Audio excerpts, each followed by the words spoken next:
नमस्कार, आपल्यासोबत आहेत राहुल पडेलकर सर.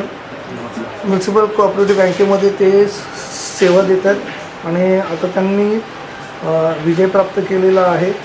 कॅरम स्पर्धेमध्ये राऊंड जिंकलेला आपण त्यांची संवाद साधतो. सर नमस्कार, आपलं स्वागत आहे. नमस्कार.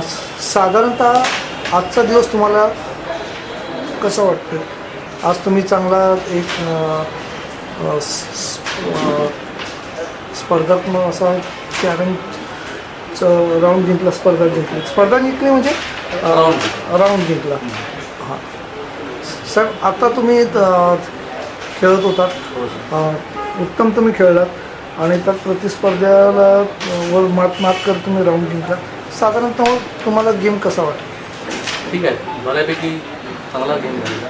समोरचे जे कुर्ला नागरीवाले होते तेही चांगले खेळणारे होते आणि चांगला गेम झाला होता. किती सेटमध्ये तुम्ही जिंकले?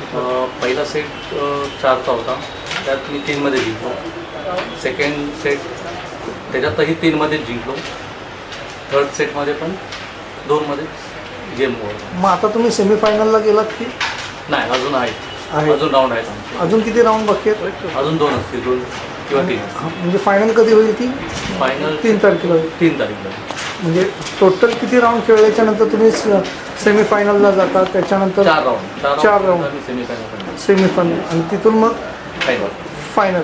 मग फायनलला किती टफ जाईल तुम्हाला असं वाटतं? कारण सगळे खेळाडू चांगले नावाजलेले आहेत. गेल्या वेळी पण तेव्हा मी क्वार्टर फायनलपर्यंत जाऊ शकलो. त्याच्यापेक्षा टफ आहेत, 30 स्कोर आहेत. हां, फायनल मग वर्षभर सराव चांगला केला.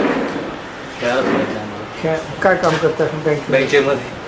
काय करता? काय क्लरिकल जॉब करता तुम्ही?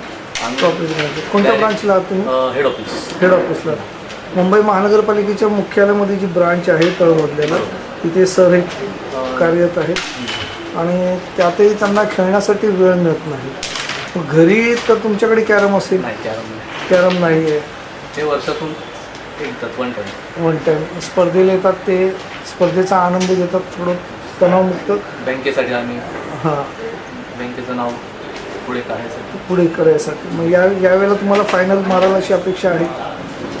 अपेक्षा तर आहेच, प्रयत्न पण तसं प्रयत्नच जास्तीत जास्त पुढे जाण्याचे आहेत. फायनलपर्यंत नाही, सेमीफायनलच्या तरी आसपास गेलो पाहिजे आपण.